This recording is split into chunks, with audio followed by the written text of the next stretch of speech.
தொழுகை வாழ்வில் உள்ள எல்லா பிரச்சனைகளையும் நீக்கும். அதனால் தான் அல்லாஹ் கூறுகிறான், யா அய்யுஹல்லதீன ஆமனூ இஸ்தஈனு பிஸ்ஸப்ரி வஸ்ஸலாஹ் இன்னல்லாஹ மஅஸ் ஸாபிரீன். ஈமான் கொண்டவர்களே, தொழுகையை கொண்டும் பொறுமையை கொண்டும் அல்லாஹ்விடத்திலே உதவி தேடுங்கள். சுப்ஹானல்லாஹ். நோயில் அவதிப்படுகிறீர்களா?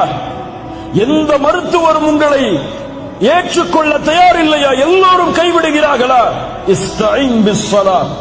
2 ரக்அத் உது செய்து தொழுது சுஜூதில் கேளுங்கள், லா மரீத இல்லா ஷஃபைத யா ரப். நீ இல்லாமல் நோயை குணமாக்க முடியாது யா அல்லாஹ். எந்த மருத்துவ உலகமும் என்னை கைவிட்டாலும் நீ நாடினால் இந்த நோயை குணமாக்க முடியும். உன்னை தவிர யாரும் இல்லை இதை குணமாக்குவதற்கு என்று உங்களை ஒப்படையுங்கள். இன்ஷா அல்லாஹ் நீங்கள் சுஜூதில் இருந்து எழுவதற்கு முன்னால் உங்களுடைய நோய் குணமாகும். கடனில் பிரச்சனையா?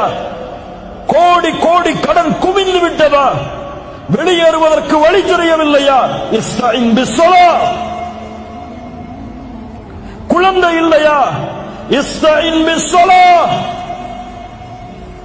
வீட்டில் மனைவிக்கும் உங்களுக்கும் பிரச்சனையா? இதை தீர்ப்பதற்கு வழி தெரியவில்லையா? இஸ்தஈன் பிஸ்ஸலாஹ். நிறுவனத்தில் வேலையை விட்டு உங்களை தூக்குகிறார்கள். வாழ்வாதாரம் என்ன ஆகப் போகிறது என்று தெரியவில்லை. இஸ்தஈன் பிஸ்ஸலாஹ். தொழுது முடிப்பதற்குள் உங்களுக்கு நீங்கள் விரும்பிய வேலையை விட சிறந்த வேலை உங்கள் வீட்டின் வாசலின் கதவை தட்டும். தொழுகையை கொண்டு உதவி தேடுங்கள். தொழுகை